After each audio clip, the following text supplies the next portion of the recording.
Okay, so 28th of July 2025. I was kind of unimpressed with my last attempt to do this particular episode, so I'm going to redo it. I'm going to be speaking fairly quickly today because I don't want to get bogged down in it. I want to be able to move on to the rest of chapter 5. So, just to mention briefly, the purpose of the last two episodes was to, firstly, last three episodes, I'll say, was really to draw together the all of the key Jungian material, essentially.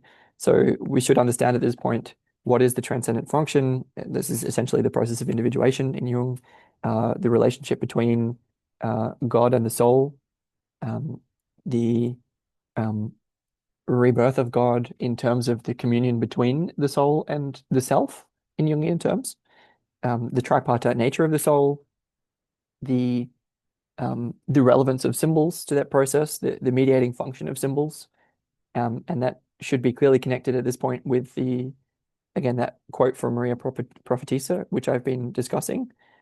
One becomes two, two becomes three, and from the third comes the one as the fourth. And so that is really the problem that I'm trying to unpack, the meaning of that quote.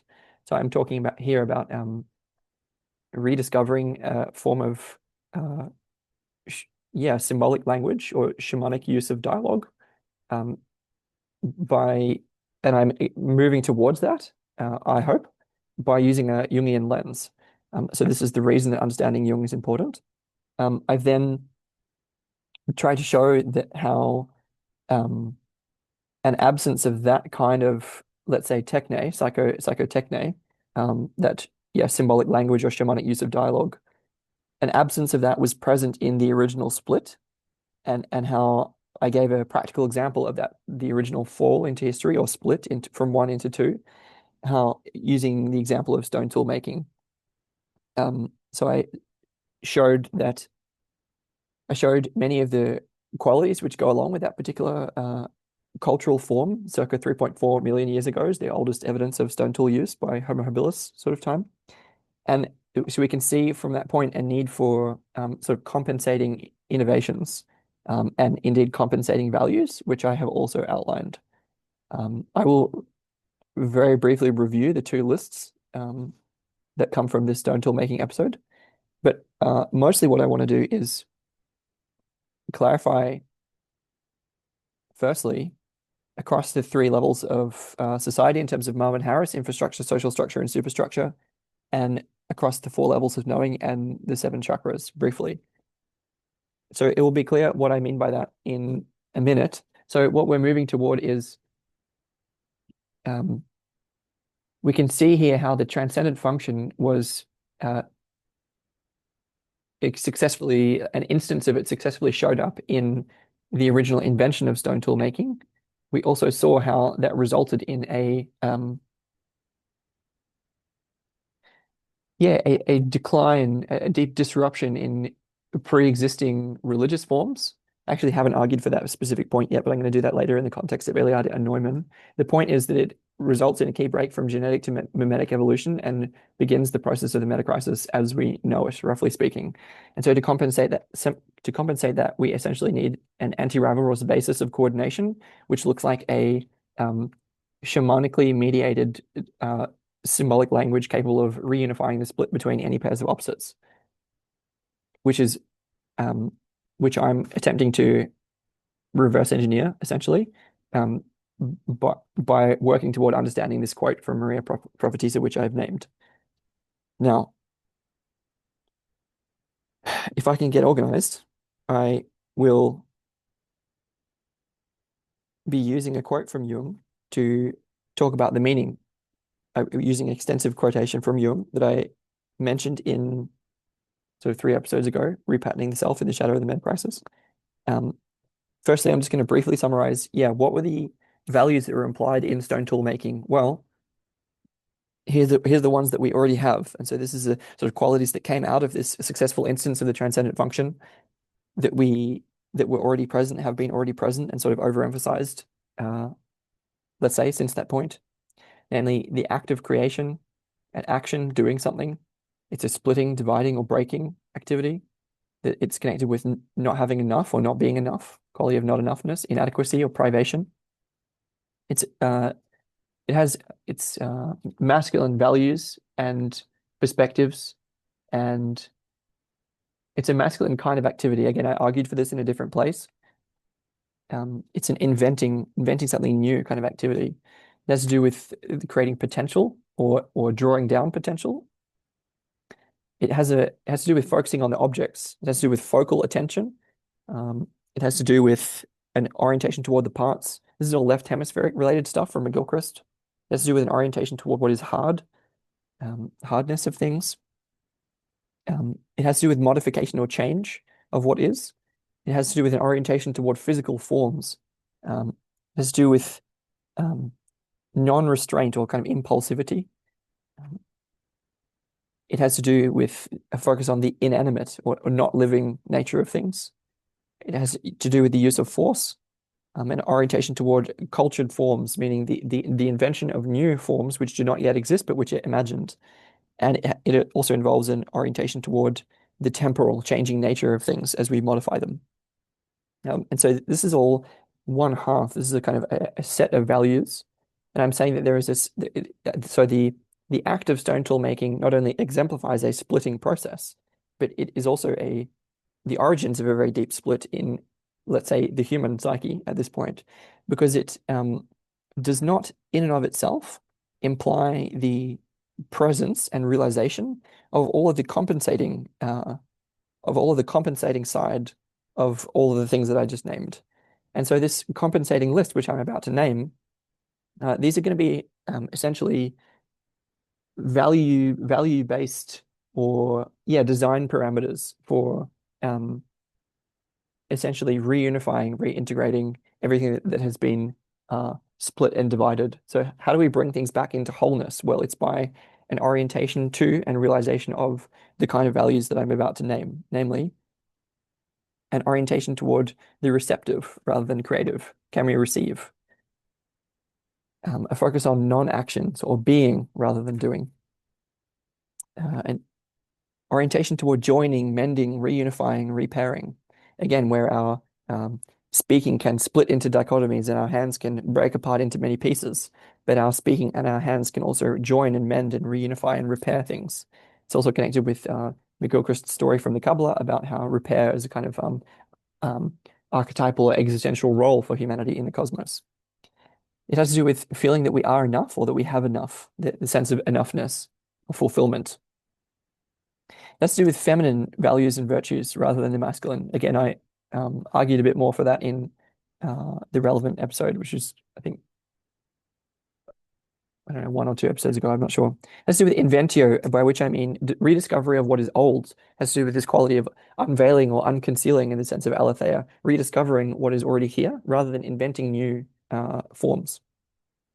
It has to do with the focus on the actual rather than the potential, as in the actual forms which exist. See, this is all actual rather than potential, meaning imagined or not here yet or possible in the future.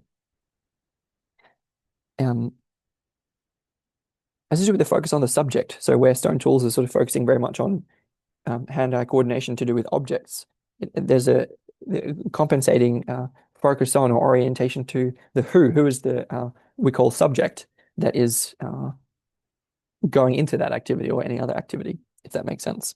It has to do with the focus on the peripheral or wide-oriented kinds of awareness rather than this like focal, very fine-grained, focused nature of our awareness.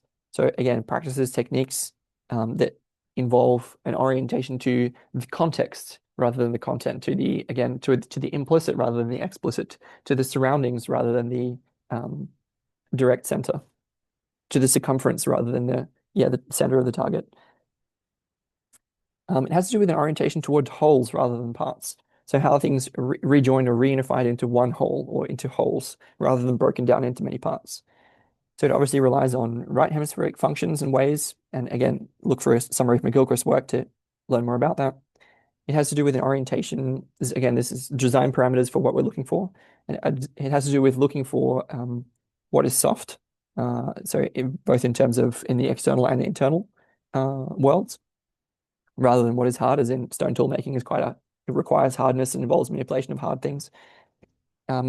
This design parameters for what we're looking for also looks for conservation or protection. So rather than modification or change of what already is, how can we simply protect and take care of the way things already are? It's kind of maintenance. It has to do with an orientation toward non-physical forms. So where stone tool making is very clearly a manipulation of physical forms which already exist. A compensating innovation could focus on forms which are not in the physical plane, and it can therefore outsource some of the sustainability that goes along with manipulation of physical forms into non-physical planes of reality. It's to do with the quality of restraint. So where wisdom is again bound to the notion of restraint, restraining ourselves from doing things. A focus on the animate or the living nature of things, seeing how everything can be seen to have the quality of aliveness. This is essentially animism, equality of the right hemisphere. It has to do with a lack of force, so not wanting to force anything, but so I would connect there Wu Wei, the way of acting where no force is used, but everything gets done. It also has an orientation toward natural forms. So instead of creating new forms via culture, it has to do with an orientation toward the forms which already naturally exist. For example, the structure of our bodies is a naturally given form. We didn't create it. It's the way that it is, right? At least to a degree. And also, finally, a focus on the cyclical or eternal nature of things. So where stone tool making seems to orient us toward this fall into history, which is toward linearity, toward historicism, meaning progressing through time from a past to a future. This other kind of orientation is more toward the cyclical or eternal nature of things, which is meaning not bound in space and time. Okay, so that is the complete list of design parameters for what we're looking for. Again, that was a brief review. I think it's pretty clear that we can see that stone tool making as one of the generator functions, the original generator functions of the metacrisis. It's not the only one. For example, Daniel talks about atoms, bits, and energy, where stone tools have to do with manipulating atoms. Fire has to do with manipulating energy, and bits of information have to do with language. However, language and fire use are both much more recent innovations. Language sometime during the Neolithic period between sort of circa 35,000 and 80,000 years ago, so much more recently. And fire use, this is Richard Wrangham, about 1.4 million years ago, enabling cooking and the exchange of gut size for brains. But the thing is that stone tools are long before that point. And so I'm not talking too much about fire use and language here. I just wanted to say that there are other generator functions to the metacrisis as we know them, as we know it, and that I'm using stone tools simply as an example. It's an important example because it's a practical example of we can see how the transcendent function is a natural process that was sort of instantiated or employed in the the revelation of a certain let's say cultural development that resulted in a fall into history, a fall into the imbalance that results from this split that I have been describing in these terms here today, and indeed all throughout the series on the Jung psychological types. So we can see how if we want to, because the whole point of the religiosity is, I mean, many different forms of religion have this, where there's some sense of our fallen condition, the sense of that we have fallen into a lower state. We've been cut off or subject to history and the human condition in some way. We can also see, as per episode 3 of this series, that that's connected with loss of access to mystical experience, loss of access to shamanism, and the deep changes in very old sociological forms that went along with the agrarian revolution. Now, we can clearly see from this point that this particular invention that I've been describing, namely stone tool making, is a successful instance of the transcendent function, which creates an imbalance because it's not compensated and bound along specific other key dimensions. And so I'm going to offer 3 brief framings of how we can understand why there is an imbalance. Like, it's a success, right? It creates a lot of it creates such success that it creates the entire field of mimetic evolution rather than genetic evolution. And so it's this massive accelerator function and allows humans to be so successful that they can then overhunt in every population on the planet, leading to sort of beyond apex predator level capacities for humans. So it breaks co-selection dynamics. It's very important. Now, I'm going to talk about Marvin Harris, four levels of knowing and seven chakras. So using Marvin Harris briefly, we have, again, infrastructure, social structure, and superstructure, where infrastructure is literally what everything is made out of. Social structure is the social agreement fields, science, law, medicine, governance, how we agree about what we're up to.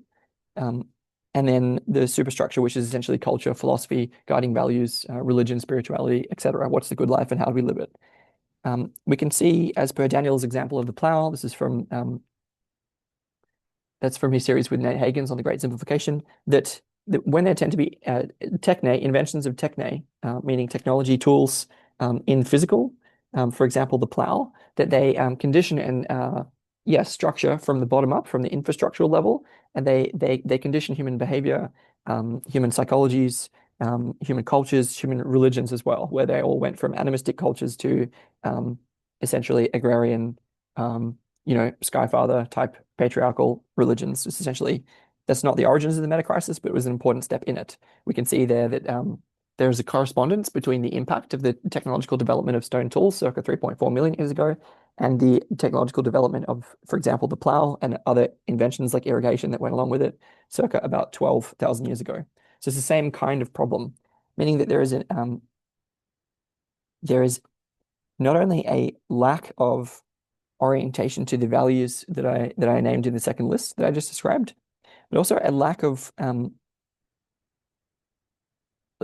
innovation, a lack of both sets of values, right?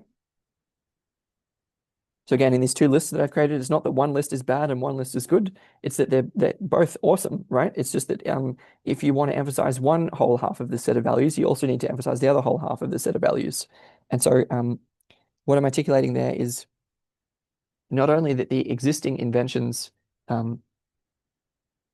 they over-focused on one half of the list and they didn't have the other half of the list, right? But they all also over-focused on one level of the stack. And so if I multiply that, that would be that you want innovations and not just innovations. You would want a way of life that consists in a realization of the values of both sides of the list that I've been describing at all three levels of Marvin Harris's stack, where, for example, we've been talking about physical techne, and so this is sort of corresponding to the infrastructural level. But we would also want to talk about not only are there techne at an infrastructural level that are more reflective of the other set of values, which have not been sufficiently realized, but then are there innovations or inventio, not an innovation, but a rediscovery of something old that can happen at the social structural level, which does not have to do with inventing new infrastructure. So that might have to do with, for example, innovating new forms of governance, new forms of collective agreement. For example, Daniel talks about anti-rivalrous spaces for coordination, et cetera, et cetera. We have to be able to work out how to make complex systems rather than complicated systems like phones and planes, which break very easily. Complex systems like an eyeball or a rainforest, much harder to build artificially. Yeah, so we can see how, again, I'm not just talking about the need for invention of corresponding tools. I'm saying that we would want this set of values, which I've listed, to be reflected along with the other set of values, which we already have reflected, for example, in stone tools, along all three levels of Marvin Harris's stack, where, for example, a reflection of this set of values that we might need, that we're looking for at the social structural level, could look like agreements to conserve or protect natural environments that we then don't exploit. This has nothing to do with techne, right? It has to do with restraint, social agreement fields, and conservation and protection. So I've been working here at the I'm working towards something at the cultural level of the stack, but my reason for presenting this is to contextualize it within the necessity for a broader ecosystem of not just psychotechnologies, but an entire way of life that is reflective of balance across all aspects of both the two lists that I've been mentioning and the three layers of the stack that I've been mentioning here. So again, I am focusing on an invention, meaning a techne, at the cultural level. So we want to also focus on making sure we have a good balance of Techne that reflect all these different values, making sure we have things that are not just Techne, and making sure that all of these phenomena are reflected at different levels of the stack of society that we've been mentioning. I hope that's clear and makes sense, even if it's still a bit abstract. So yes, my focus is, my orientation is toward the cultural level. So I'm talking about shamanic use of dialogue, symbolic language, this sort of thing. This is very much has to do with metaphysics, religion, spirituality, our sense of who we are and why we're here. It could then be built in to the social, structural, and infrastructural levels, which I think is ultimately what we want. All of those layers condition and inter-affect each other. And ultimately, axiological design would have us articulate sort of what are our not just highest values, but what is the most goodness, truth, and beauty that we can envision, and how can we design at all of these scales to achieve that. And again, not just design as well, but how can we, I don't know, repair reality to reflect that about us, which is highest, let's say. Okay, I want to very briefly map across 4 levels of knowing. So again, I'm going to draw from John here, where this is summarized very briefly in the second episode in my series on John's essay, Dialectic into Dialogus and the Pragmatics of Nothingness in a Time of Crisis. What I want to mention here is the importance of the 4 ways of knowing. So John talks about propositional, procedural, perspectival, and participatory levels of knowing, which is summarized in other places if you want to understand more about that. It's connected with knowing that, knowing how, knowing as, and knowing through.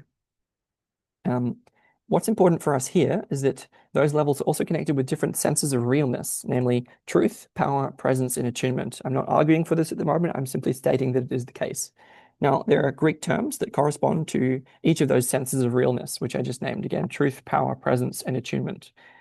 Those Greek terms are episteme, which has to do with our, has to do with knowledge, has to do with episteme as in epistemology. So this has to do with truths, facts. This is a sense that we have of connection to what is real. It tends to result in laws and rules like the 10 Commandments or like the second law of thermodynamics, etc. This is something that's really important, right? In terms of connecting us with reality. We also have at the second level, dropping down into procedural, knowing how, and the sense of power as a connection with reality. We have Techne. And so again, this is the level that we've been really focusing on here. So my reason for drawing out this list at the moment in terms of 4 levels of knowing is to indicate that the other 3, again, Greek terms mostly, are also important. So I've already talked about episteme, but then other than Techne, we also drop down 1 level to perspectival knowing, knowing as, knowing from different perspectives, could say. That connects us with our presence, a sense of presence as a connection with what is real. Again, I'm not arguing this at the moment. I'm just stating it. The Greek term connected with that is noesis, or noticing. And so these are also design parameters in a certain kind. And what I'm saying is that if I want to argue for a new, like if I'm trying to invent, right, a new form of Techne, well, we also need to make sure that inventio is embedded within a way of life, or ecological infrastructure for living that includes a sufficient focus on episteme, or truth, noesis, or presence, and as in propositional and perspectival knowing, but then also the bottom layer, which is participatory knowing, knowing through, which is like the capacity that is built into us to take different perspectives. Where is that coming from? It's built into the architecture of how we are in the world, how the world appears to us, how the self and world co-constitute each other. Again, summarized in different places by John and myself that I've already indicated. And again, the Greek terms connected with that, Heidegger's sense of attunement. So again, this is contact epistemology stuff. It has to do with gnosis, aspirational development, transformative experience, and the sense of communitas as well. It's also connected with flow states. I won't go on about that, but simply to say that what I'm attempting to do is to resituate the project that I'm currently engaging in within a broader context to show how it like I'm addressing the problem of how can we move forwards, and it has the feel of a techne at the moment, but it also needs to be embedded within. And yes, I think I've made that clear. It needs to be embedded within a way of life that is um, deepens our sense of connection with what is real at all these different levels that I've just described. That could involve crafts, skills, practices, ways of being um, that are reflective of, again, both sets of values that I've listed at the beginning of this video as well. And yeah, there's a kind of, again, this is a kind of integrating into wholeness. This is also reflected at all three levels of Marvin Harris's stack. The reason for the dividing these all up analytically is so that we can make sure that we're not missing anything. When we can be clear that we aren't missing anything, that we don't need to analyze them so exhaustively. Finally, here, I wanted to offer something about the seven chakras, just as a different kind of framing to make sure that we're not missing something obvious. Um, so again, there's rough convergence between Indian, Chinese, and Egyptian chakra theory that I'm by no means an expert in, but it's obviously these are very ancient traditions that can tell us something meaningful and interesting about our experience of being in the world that Western science has not investigated at all. And I'm assuming that that's a worthy thing to be curious about to use this particular example. So what do I mean? Well, we can see that the example of stone tool making involves a facility with two particular things that humans tend to do. There's a focus on eyesight, right? We're really good. Half of our brain is devoted to vision, we think. We're really good at seeing deeply into things and identifying the particular point that we're looking for. Um, again, the ancient Egyptian focused on the eye and attention. And specifically, I want to talk here about also hands, as in the manipulation of physical objects. This is why our consciousness is so different from the dolphins. Dolphins and whales might be really intelligent, but they can't manipulate the physical world in the way that we can. Yeah, we can see that so hand-eye coordination, this combination of those two very deep capacity skills available to humans really enabled us to develop, in terms of stone tool making, for example, develop culture in the way that we have.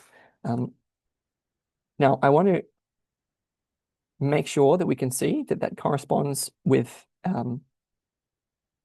the seven chakras. So let me be clear about that. When we talk about eyesight, well, this would be connected with the third eye chakra, which is connected with intuition, with vision, with seeing, with insight, with the imaginal, seeing deeply into things, roughly speaking. And so again, this is in the example of the transcendent function. This is the idea, the symbol appears to one. It's an insight, it's a vision, and it then can be manifest in terms of our seeing what we want to achieve in the world and acting so as to make that happen, bringing the potential into the actual, right? We can also see, this is again from Alexander Lowen and some of the bodywork stuff, that there are specific bands of muscles throughout the body, and that there's one that goes across the chest that is connected with the arms and hands. And for this reason, and again, there's more theory about this in many places, the arms and hands tend to be associated with the heart chakra in chakra theory, as I understand it, which is by no means an adequate understanding.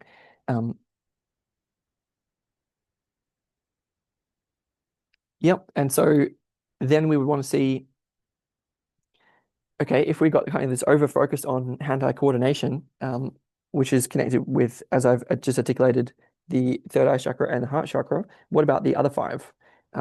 And so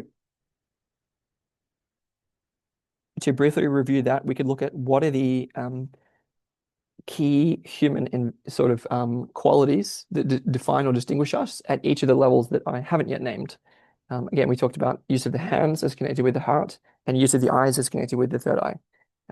The other five from the top down are going to be, so the Sahasrara, seventh crown chakra, has to do with, I would say, spirituality, religiosity.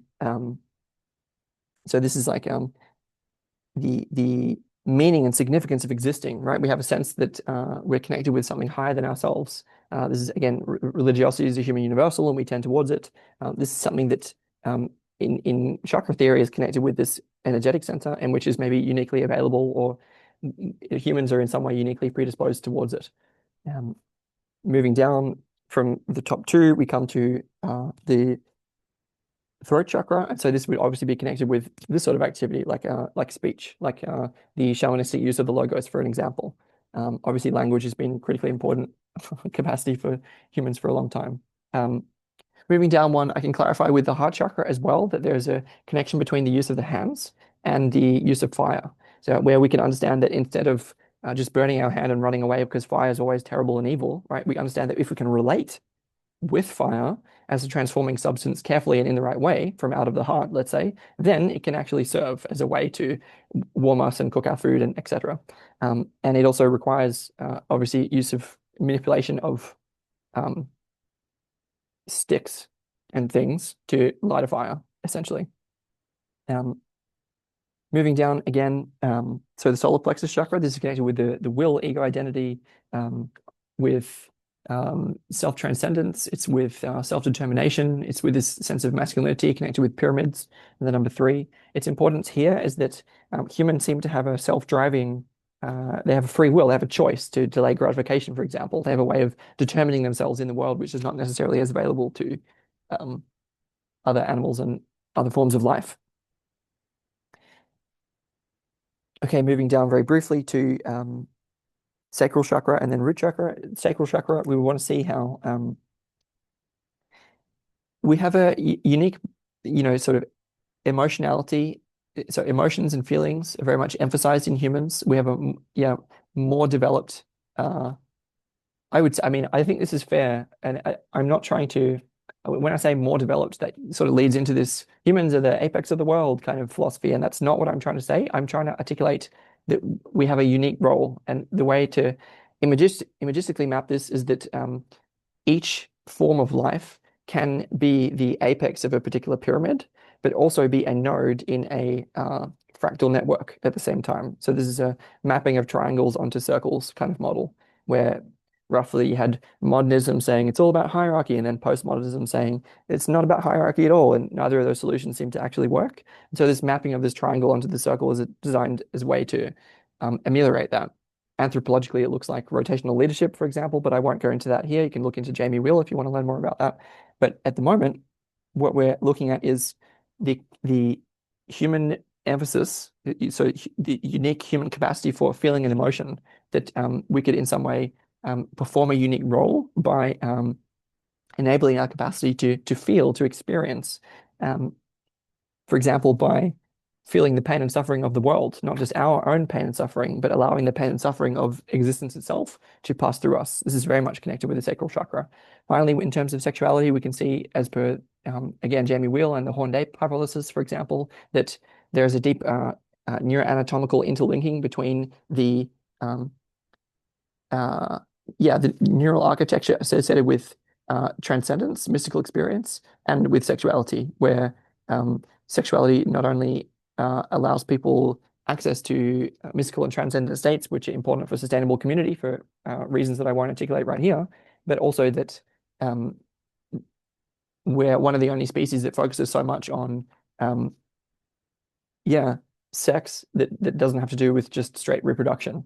And this may have played a really important role in not only the development of who we are, but also the presence of sexuality and sexual energy in existence itself. And then also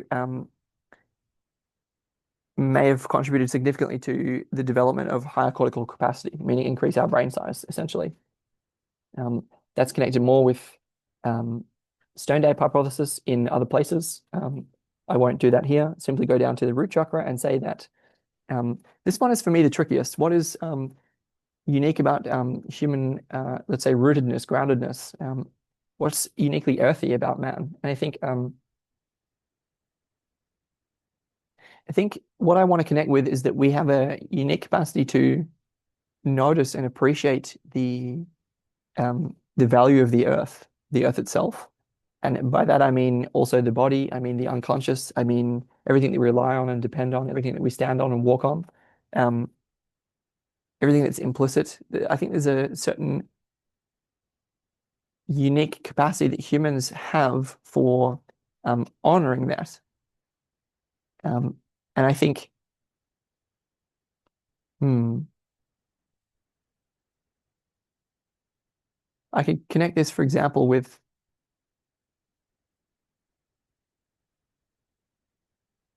the root chakra also has to do with security and safety. And so I want to connect it with sort of ensuring the survival of the whole. I think there's a way that left to its own devices, the natural world is actually quite vulnerable. And that might seem like a paradoxical argument because it's humans that have made it so vulnerable, right? But I think when we can come from the best versions of ourselves, you know, ongoingly through our culture, I think um, there's a way that existence itself can be grounded in and secured by, in and through humanity that is maybe not possible for other forms of life. Okay, that's the seven chakras. We can see there how um, capacities at each of those levels can correspond to one half of the set of values that I originally named. And we also want them to contribute to the other half. So for example, with stone tool making, it can be cutting, dividing, splitting using the hands, right, and the eyes. But we can also see how we can be joining, bending, mending, reunifying, repairing using our hand-eye coordination, which is a completely different reflection of a set of values, right? We can also see with language that it can be dichotomizing, splitting, breaking apart into pairs, but it can also be reunifying, repairing, mending, joining again.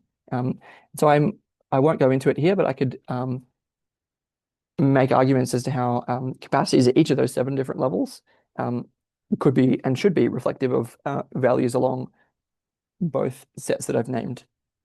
Okay,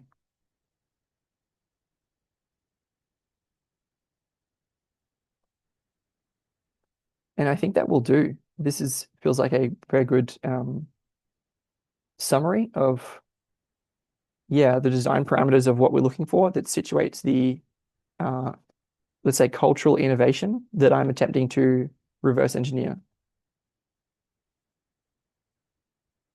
Yeah, we talked about Marvin Harris's three-level stack. We talked about four levels of knowing.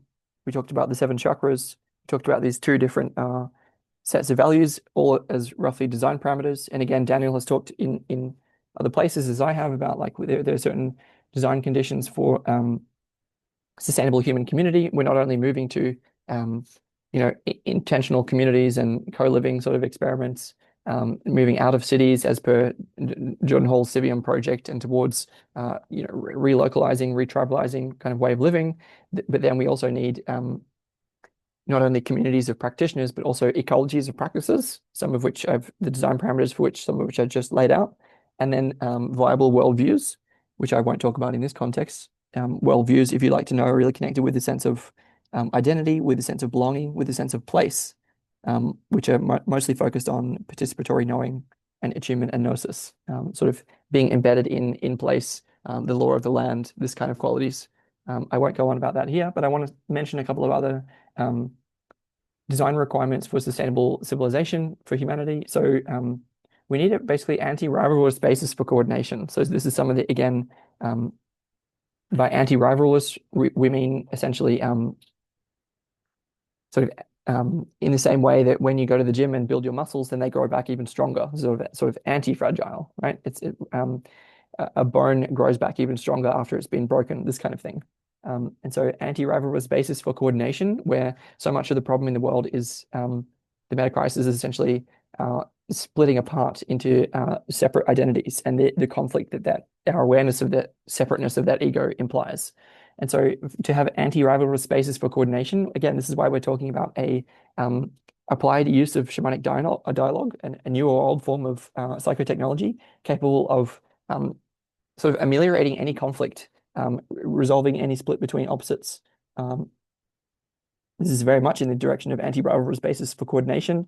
It also has to do with it's clearly oriented towards the cultural and social structural levels that we've been speaking about in terms of Marvin Harris. Obviously, anti-rivalrous basis for coordination is necessary but not sufficient condition for sustainable civilization. There are other generator functions of X risk, which Daniel has gone on about, and I mentioned a couple of them. For example, we need to work out how to build complex stuff rather than complicated, fragile stuff. We've never really been able to do that before. Um, this involves thoughts that I will express more in different places, um, but about how we can't essentially keep extracting and polluting in material terms. We need to be able to export some of our inventing uh, to the non-physical planes. We need more of the second set of values that I've named, which again have to do with restraint, conservation, protection, orientation towards the whole, toward the actual, feminine values, joining, mending, reunifying, repairing, receptive, and non-doing, or just being. This needs to be more oriented towards the material, I would say, and that there is more of a place for these, let's say, masculine values, again, left hemisphere stuff, the whole other stack, to do with more of the non-physical plane. And the reason for that is because of the implied sustainability of exporting things online. Again, Daniel's pointed out how we can't just do everything in terms of bits rather than atoms because the bits are still grounded out in the atoms. For example, all the energy and pieces of metal that are required to make the computers and like that. But we can see how there is certainly a place for exporting most of our polluting activity, meaning by polluting in this context, we mean sort of creating complicated systems that basically break things down into multiple parts, which is essentially everything that I've been articulating. We can the exporting of that into non-physical planes of reality is a source of sustainable development in this context. I think that can be clearly seen.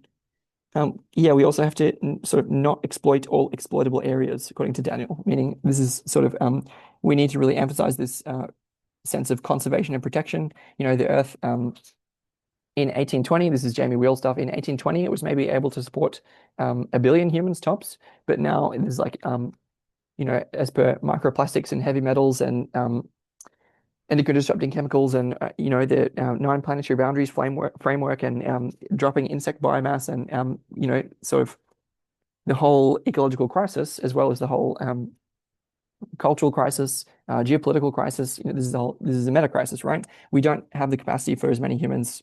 You know, the estimates range hugely, but roughly it would look like far less humans distributed over a smaller area of the planet, such that we could leave some areas of the planet alone. For example, again, by focusing on more cultural activities rather than physically oriented activities. Yeah, it's much easier to break stuff than to build it. And so this is why there would be a focus on the mending things and leaving them alone in the physical plane and building things and breaking them apart in the non-physical plane. Because where essentially what it would look like is that we have insight and idea, and we do this again, non-physical design process very much in the non-physical planes of reality, and only through a very slow and careful distillation process, which looks like practically that's safe to fail probes. They slowly come down into, okay, this is a form that we can realize in the actual physical world. Yeah, just what I was talking about there is that because of the second law of thermodynamics, as in entropy, it makes it much easier to break stuff than to build it.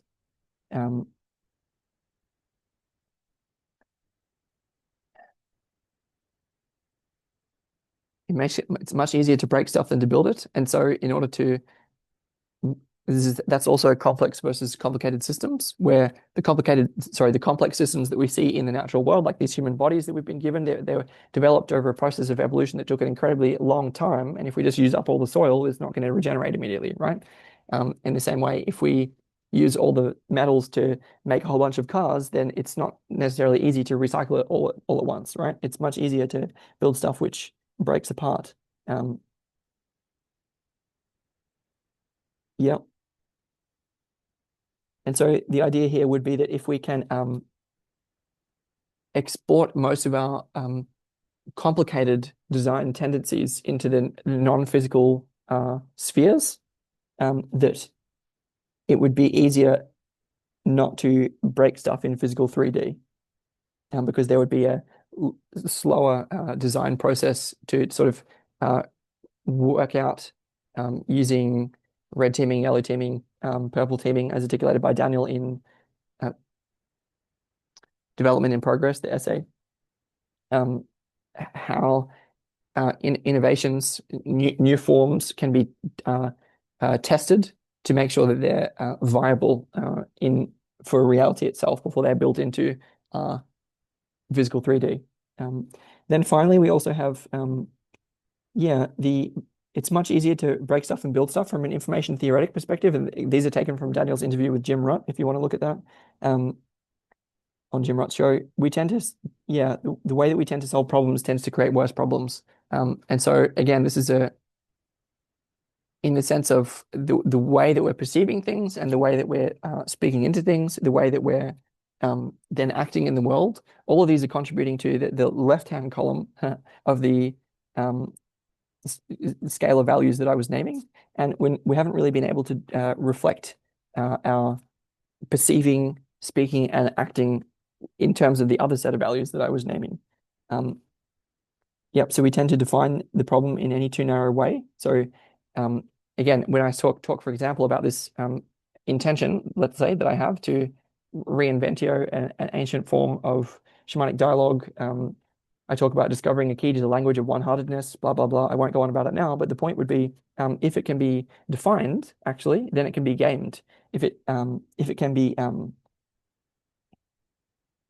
yeah, if it can be put into an algorithm, if it can be made into a model, it's not a model. It's not that sort of thing. And the reason for that is because um, when systems are optimized in terms of algorithms or models, then the difference between that model and reality looks like externalization of harm onto the commons, which is exactly what we see in the world writ large. So the point would be, yeah, we need to work out how to not define problems in any too narrow way, which is essentially how to ground things in the essentially mysterious nature of our own existence, as in the Tao that can be spoken is not the eternal Tao, or the metric set that can be optimized is not the optimal metric set. And also the mystery of mysteries is the door to all essence. This is again from Tao 1, where we need to return, the proper attitude would be humility, as in etymology of humility being, again, humus and humil, low and ground, is connected with the etymology of human, meaning earthling, people of the earth. So it's like, can we will ourselves into humility by coming back down to the ground of realizing that we don't really know how to do anything and recognizing that the essentially mysterious nature of our essence is not something that can be spoken clearly. It's not something that can be put into definable terms. And moreover, that when we try to do so, the externalities of that are writ large, fatal. Yeah, so this is about stuff having to do with internalizing externalities of our choice making and action taking in the world. This all has to do again with innovations, changes in our way of life that involve reorientation toward the compensating set of values that I've named. Okay, I think this will do for the moment because that was kind of a lot. You can see how I really needed to be in a flowy state to be able to express all this.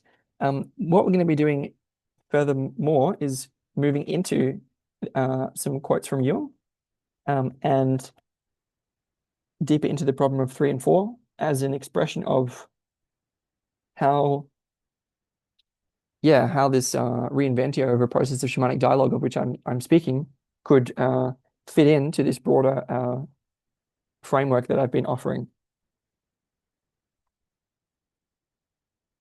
Before I finally get to talk about the Eastern conceptions of the mediating symbol that Jung discusses further in chapter 5 of psychological types, which is nominally what we've been talking about the whole time. Okay.